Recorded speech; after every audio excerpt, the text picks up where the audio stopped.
Shalom, Haverim, Shalom, Lekulam. Estamos aqui para mais um estudo, né? Shalom, meu amigo, Shalom, minha amiga, Shalom a todos. Estamos aqui para mais um estudo dos escritos Netzarim. Vamos dar continuidade, né, ao estudo que fizemos semana passada, que foi a relação de Yeshua com a Torá. Nós estávamos estudando e vamos continuar estudando o capítulo 5 de Matitiahu, né, Mateus 5, e paramos ali no 17, quando ele diz: eu não vim para tirar algo da lei de Moisés. No original está assim. Temos algumas considerações aqui, né? Você pode ler o texto aí, tá? Já foi lido, né, no vídeo passado, eu não vou ler de novo, né? Mas Mazzarolo, nesta tensão, assim, né, diz que Yeshua revela sua soberania e superioridade absoluta em relação ao que foi dito. Agora, não é mais o tempo antigo, arcaico, mas o tempo próprio, novo. Digamos assim, essa é a opinião dele. Tá? Para a comunidade de Matitiahu, isso teve um significado muito importante. A afirmação de Yeshua, né, que tem nos sinóticos, que chamam de evangelho, né, um sentido de advertência para os antinomianos. Mas, segundo Overman, Matitiahu acredita que tanto Yeshua como sua comunidade, que age de acordo com os ensinamentos de Yeshua, são seguidores e cumpridores da Torá. E isso não tem dúvida nenhuma. Mas, de qualquer forma, cumpriu a lei, cumpriu a Torá. E que veremos a partir do sentido, né, a seguir. Né? A melhor maneira de entender o sentido, né, desse texto é buscar o seu correspondente aramaico, de acordo com as pesquisas realizadas a respeito a partir do texto correlatados ou correlatos do Talmud. Mesmo sendo esse texto posterior ao tempo de Yeshua, século III, né, ajuda a perceber que palavras podem ter sido usadas com sentido similar, tendo em consideração que ele também se reporta a tradições rabínicas mais antigas, conforme o estudo de Jeremias TB Shammah. Está aqui o texto em hebraico, eu não vou ler o texto em hebraico porque não se faz necessário, né? Vou ler a tradução do texto, que fica mais ou menos assim, ao pé da letra, né? Eu não vim para tirar algo da lei de Moisés, ou da lei de Moshe, da Torá de Moshe. Antes vim para acrescentar a lei de Moshe.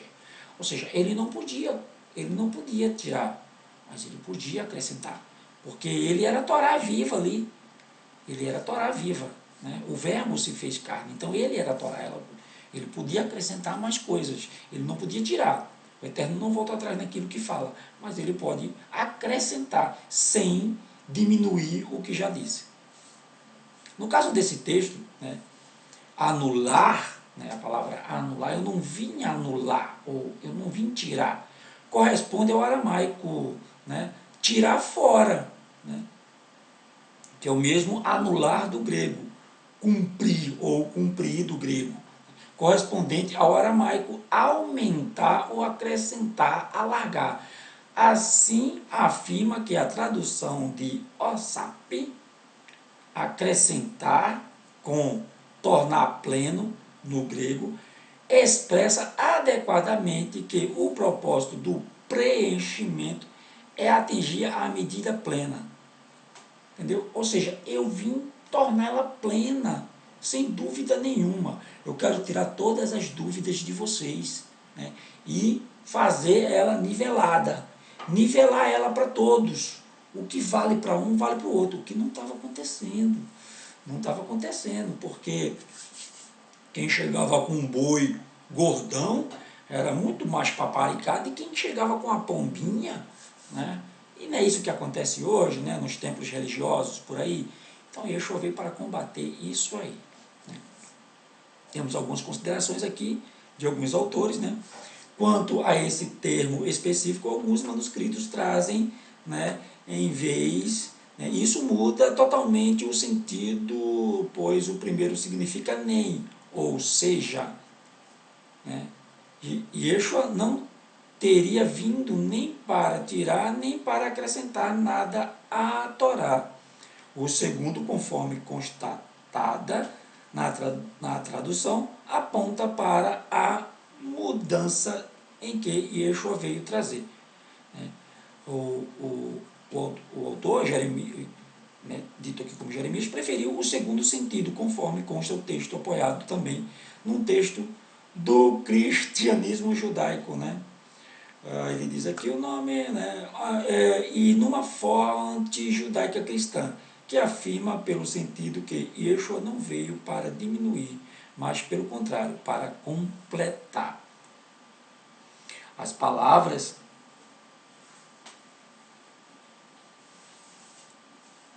seria ilá, né? Em vez de velá, sim elá. Velá, velê, tá? Velá, e sim, em vez de velar, ele acha melhor a palavra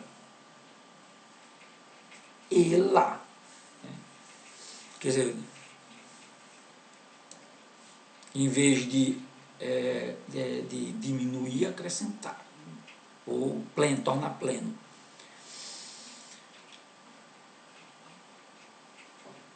Temos aí, né? Temos aí a ideia da medida escatológica, eu não gosto desses termos, tá? Escatológica de Yeshua em usar outros lugares. E, portanto, o termo técnico escatológico.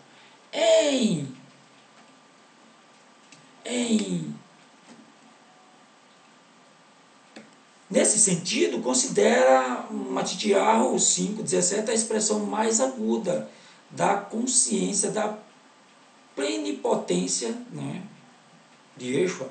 Para ele, o ponto central é esse, né, tornar pleno.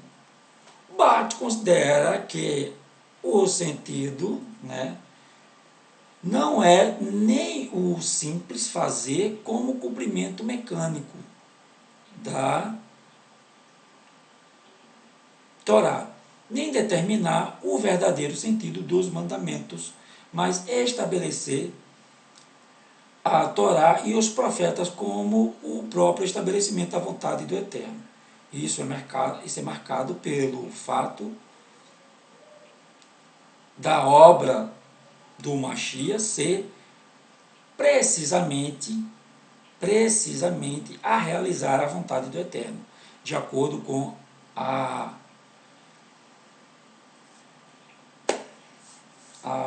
como é que eu posso dizer, ele bota aqui cristologia, essa palavra é pagã, né, de acordo com a forma que Matitiarro quer se expressar. Esse sentido se aproxima da mesma maneira do sentido, né, do que foi dito antes em 3,15. De fato, o estabelecimento do juízo do Eterno é o pano de fundo desse dito, bem como 3,15, especialmente os versos 17 e 18, pertencem a esse contexto, que indica o fato de que o ensino de Yeshua está vinculado com o estabelecimento da Torá, da vontade do Eterno. Sob o aspecto teórico, né, o cumprimento da lei da Torá, né, apresentado essencialmente em 3 sentidos, como retorno à vontade do Eterno, 19:1, 9, 15 e 4, como concentração no mandamento do amor, 23:39, e como realização prática por meio da acentuação perfeita. O amplo conceito de cumprimento comporta esta aplicação múltipla. O elemento decisivo do cumprimento se acha na concentração no mandamento do amor. De fato, né, o cumprimento não deve ser entendido de modo formal. O fundamento para o cumprimento de Yeshua é o amor, o qual Yeshua demonstrou desde o início, quando declarou que estava cumprindo toda a justiça. O cumprimento se dá não a partir da prática das normas de forma rigorosa, mas de sua essência, através da qual o cumprimento de certos preceitos abrange os demais. Há o fato de que Yeshua não foi o único a desejar resumir a Torá numa busca por seu sentido ético mais amplo. É preciso simplificar o sentido do texto, pois, seguindo a linguagem costumeira de sua época, ele evitou a acusação de que a Torá que se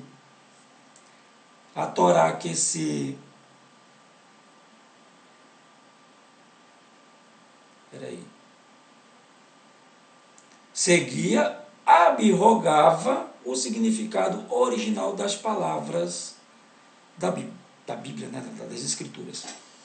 Vamos ver aqui.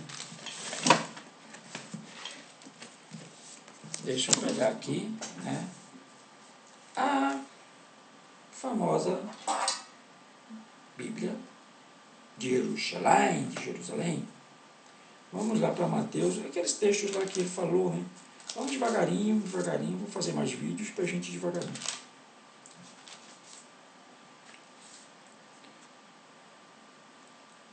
Ele mencionou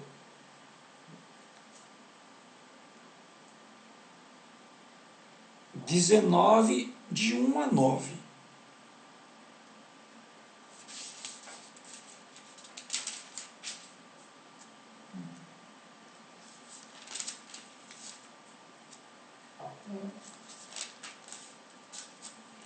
Podia pegar na peixita ali, né? Seria bem melhor.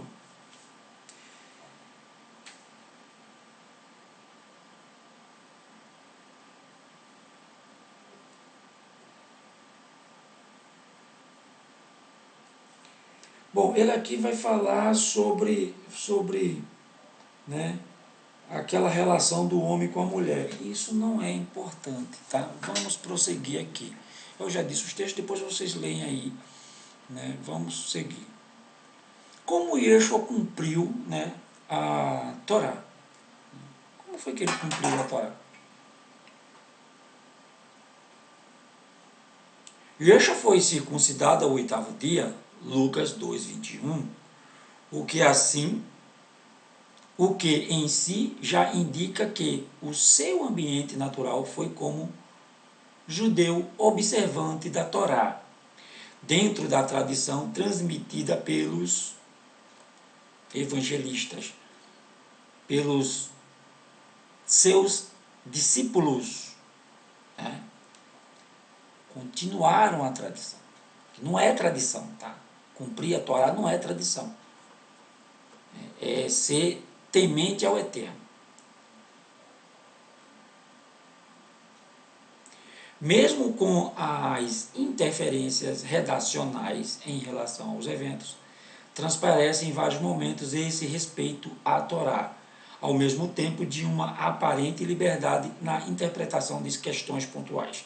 Sem dúvida, são delas que Yeshua mais se ocupa e as quais dá interpretações mais fortes, tanto as antíteses, né, de 5:21 a 48, quanto outras orientações ou respostas de Yeshua no tocante a aspectos da lei moral.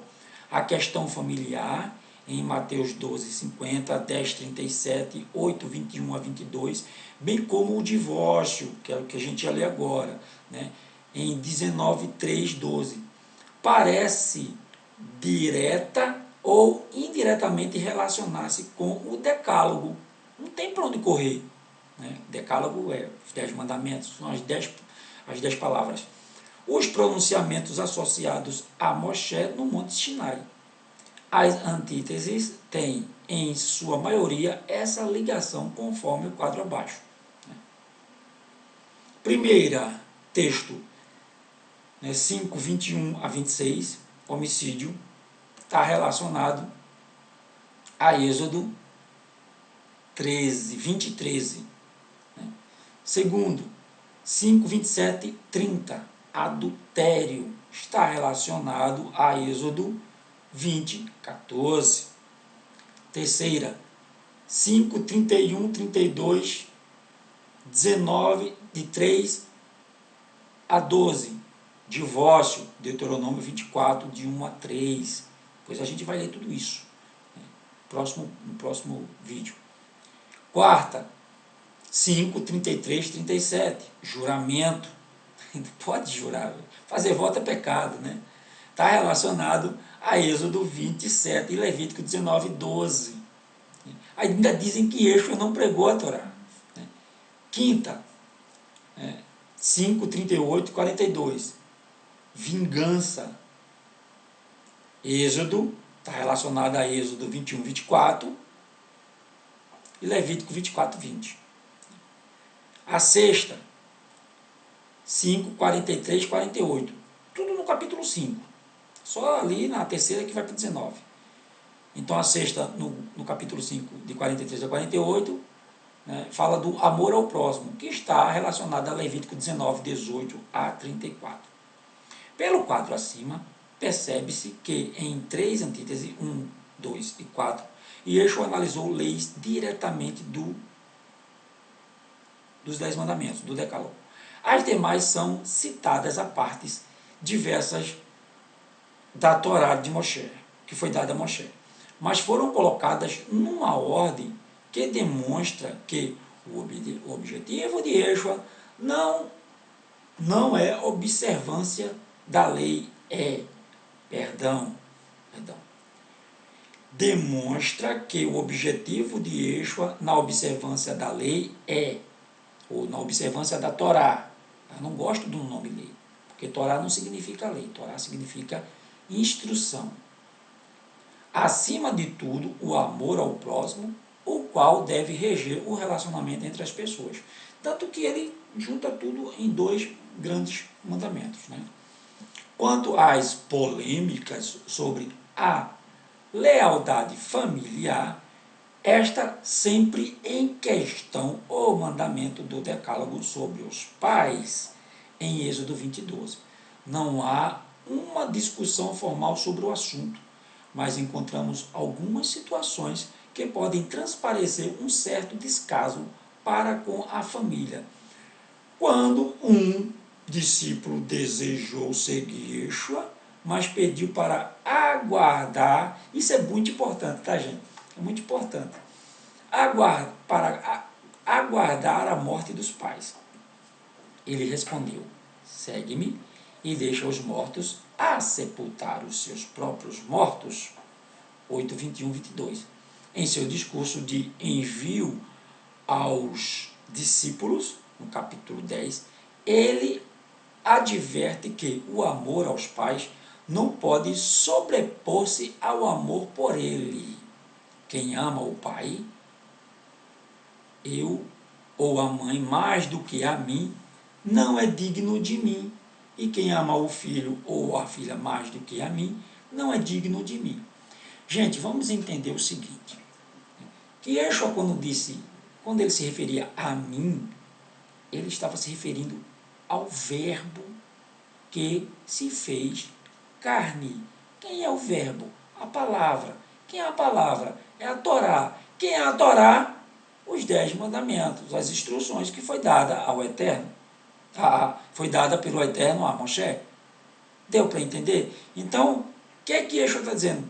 Você pode amar o seu pai e a sua mãe, mas você não pode deixar de cumprir os mandamentos por amor ao seu pai e à sua mãe. Entendeu? Deu para entender? Fácil, fácil. Você pode estar sob o teto do seu pai, né, sobre o jugo do seu pai, até a maioridade. Quando você obter a maioridade, ou seja, a sua independência financeira, geográfica, física, emocional, né, matrimonial, você continua respeitando os seus pais, obedecendo, né, o mandamento de respeitar e honrar. Mas quando chega no ponto de dizer, opa, peraí, meu pai ou minha mãe está me impedindo de eu observar o mandamento. Aí já é outra história. É isso que Yeshua está falando, né? Quando se trata de escolher entre obedecer os mandamentos do Eterno e obedecer pai e mãe, vamos obedecer os mandamentos do Eterno. Eu vou continuar honrando o Senhor e a Senhora, mas eu vou guardar o Shabat, né? Eu vou dar esmolas, eu não vou comer carne de porco, né? Se aqui come carne de porco, eu não vou comer, porque é mandamento, né? Por aí, né? Deu para entender. Porque qualquer que fizer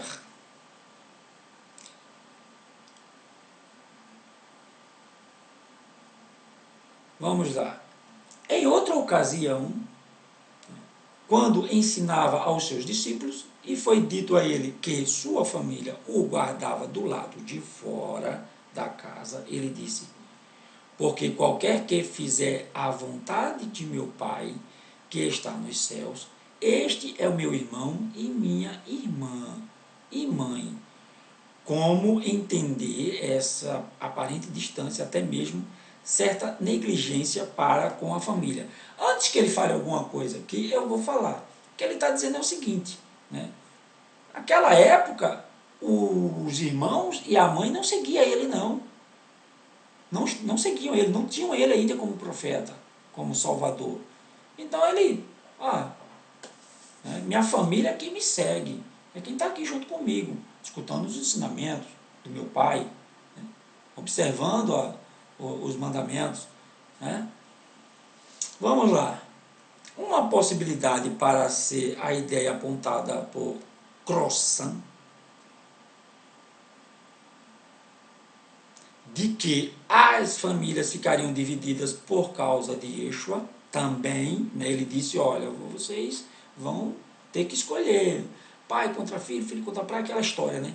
E ele sabia disso, porque ele romperá a família hierárquica ou patriarcal pelo meio, ao longo do eixo de dominação e subordinação.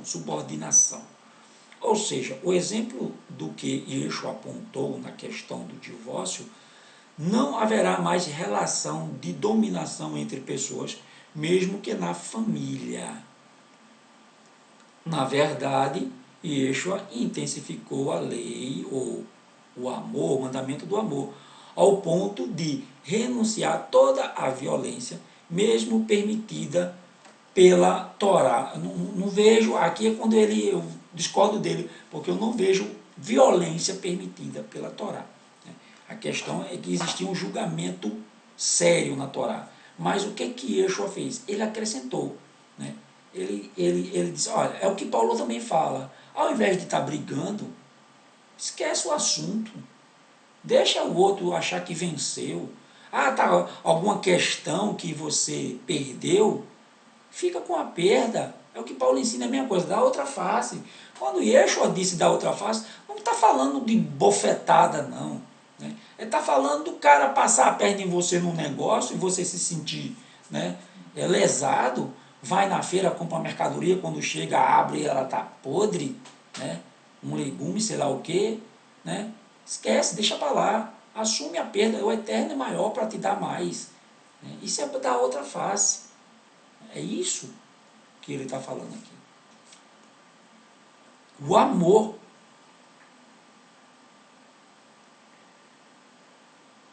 E apontando para a necessidade de amar o inimigo, pois isso seria um sinal de uma justiça superior. Lógico, né? A gente vai ler isso mais na frente. Ele vai dizer assim, olha, a justiça de vocês, ou a gente já leu, né? Primeiro vídeo, a justiça de vocês tem que sobrepor a justiça deles. Se vocês não fizerem isso, vocês não entrarão no mundo vindouro. Porque se eles não vão entrar, com a justiça que eles praticam, eles não vão entrar. Imagina se vocês praticarem pior do que ele. Vocês não vão entrar mesmo. A de vocês tem que sobrepor a deles. Está falando dos religiosos, dos escribas e fariseus. Os maus escribas e os maus fariseus. Os maus ketuvim e os maus parush.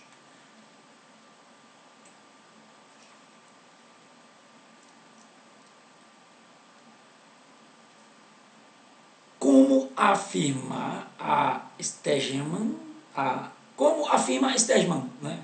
Perdão, precisamente no assim chamado mandamento do amor ao inimigo, desdobram-se princípios contidos na Torá, claro, né? O que, de alguma forma, é possível falar de uma superação da mesma. Como pode?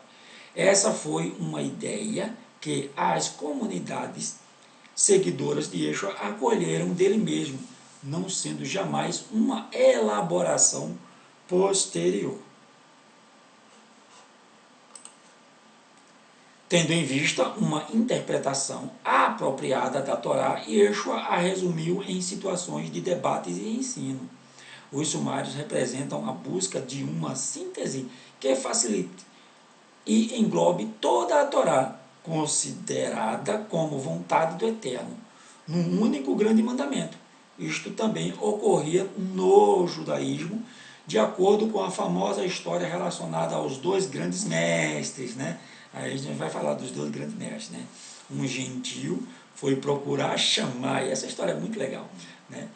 E pediu: faz de mim um prosélito, faz de mim um seguidor teu, sobre uma condição: de me ensinares toda a Torá enquanto me mantenho sobre uma perna só. Imagina, pedir isso a Shammai. Shammai ele era um pouco bruto, né? Ele era muito exigente. Shammai escorraçou ele: sai daqui, né? Você acha que a Torá pode ser ensinada, né, em 2 tempos, em 2 pulinhos, né? Então, Shammai o expulsou com um bastão. E ele foi até Hillel, né? Hillel é outra escola, né? A escola de Shammai e a escola de Hillel. Eu já falei sobre isso num vídeo aí. Que o tornou prosélito, que o tornou um discípulo, né? E o ensinou. Ele era mais, assim, mais calmo, né? Hillel. O que é odioso para ti, não faças ao teu próximo. Isto é toda a Torá, e o resto não passa de comentário. Vai e estuda. O que é odioso para ti, não faças ao teu próximo. O ditado diz assim, né? O que você não quer para você, você não dê aos outros, né? O que você não quer para si, você não dê aos outros, né? Então, é isso que Hillel ensina aqui. O que é odioso para você? Né? Não faça ao teu próximo. Isto é toda a Torá e o resto não passa de comentários. Vai e estuda. Yeshua fez resumo similar daquele de Hillel, quando declarou: portanto, tudo que vos quereis que os homens vos façam, fazei-o também vós, porque esta é a Torá e os profetas. Tudo que eles mandarem você fazer, faça. Faça. O contexto aqui está bem resumido, né? O texto, né? No contexto, né, a gente pode tirar mais coisas que a gente vai seguir. Que também faz parte do Sermão do Monte. Outra expressão que tem o mesmo objetivo está em Mateus 22, 34 a 40. Arguido sobre qual seria o grande mandamento, né, da Torá por um intérprete, Yeshua responde uma síntese. Yeshua disse-lhe: amarás ao Eterno de todo o teu coração, e de toda a tua alma, e de todo o teu entendimento, todo o teu pensamento. Este é o primeiro e grande mandamento. E o segundo, semelhante a este: e amarás ao teu próximo como a ti mesmo. Depois 2 mandamentos dependem toda a lei e os profetas. Ou seja, o primeiro mandamento, só que ele aqui tá cortado, né? Porque o primeiro mandamento começa, Yeshua dizendo, qual é o primeiro mandamento? Né? Amarás ao teu Elohim que te tirou da terra do Egito. Os cristãos gostam de apagar isso, né? O Elohim que a gente deve amar é o que tirou o povo da terra do Egito. Porque tem outros aí, né? Que botaram um nome diferente. Pegaram a biografia do Eterno e colocaram outro nome de outras entidades. E aí você começa a adorar outra entidade achando que está adorando aquele que fez todas as coisas. O primeiro mandamento é relacionado à primeira tábua, que trata do relacionamento do homem com o Eterno. O segundo mandamento é referente à segunda tábua, que trata da relação do homem para com o outro homem. Então ele resumiu em 2. Nos 2 casos fica claro que se trata de uma síntese, tendo em vista a conclusão que cita a Torá e os profetas. E qual é o sentido máximo da vontade do Eterno expressar na lei e nos profetas, ou na Torá e nos profetas, para Yeshua? O amor e a misericórdia, que de certa forma são indicados na perícope de Matitiahu 5, 25, 17 a 20. Assim, transparece na interpretação e atitudes de Yeshua o desejo pela total observância da Torá. Não tem para onde correr. A partir de uma busca pelos mandamentos que irão definir toda a postura ética. Teice aponta que essa ética está entre a sabedoria e a escatologia. De um lado, Yeshua, sem motivos sapienciais, pois em diversos momentos utiliza elementos sapienciais, quando se refere à criação como passado primevo ou como natureza presente. De outro, vemos em Yeshua motivos escatológicos em sua ética, por causa do conceito já trabalhado acima, de recompensa e castigo do novo mundo, ou do reino vindouro do Eterno. A escatologia propicia a motivação. Ou seja, o que ele está dizendo aqui é que Yeshua, a vontade dele, né, ou ele se esforçou o bastante em dizer para a comunidade, para os seus discípulos, que a observância da Torá traria um futuro melhor que se não observasse. Ou seja, mesma coisa que o Eterno disse lá atrás para todo mundo. Se vocês observarem os mandamentos, vocês estarão no mundo vindouro. Se vocês não observarem os mandamentos, vocês não serão contados no mundo vindouro. Foi isso que Yeshua disse. Então, fica bem claro isso aqui. Né? Algumas considerações eu vou falar aqui, né, de Crossan. Né? Entretanto, uma das severas críticas de Yeshua aos fariseus foi exatamente sobre o descuido deles com os pais idosos, na controvérsia sobre descumprir mandamentos, de Mateus 15, 3. Em sua argumentação contra os parush, né, os fariseus, Yeshua analisa o fato dos fariseus se preocuparem deveras com esse tipo de ordenança legal, esquecendo-se, no entanto, de guardar preceitos morais fundamentais. No caso exatamente de honrar pai e mãe, Êxodo 20, 12. E a advertência de que aquele que amaldiçoar pai ou mãe seja punido de morte. Está lá em Deuteronômio 5, 16. Né? O que os fariseus faziam estava fundamentado no Corban, uma oferta separada ao Eterno, que não podia ser utilizada de modo comum. Esperto eles, né? O problema é que eles separavam aquilo que seria destinado aos seus pais idosos. Viu? Com isso, tornavam-se isentos de cumprir o mandamento. Mas Yeshua desmascarou essa farsa e condenou-os por violar o mandamento moral.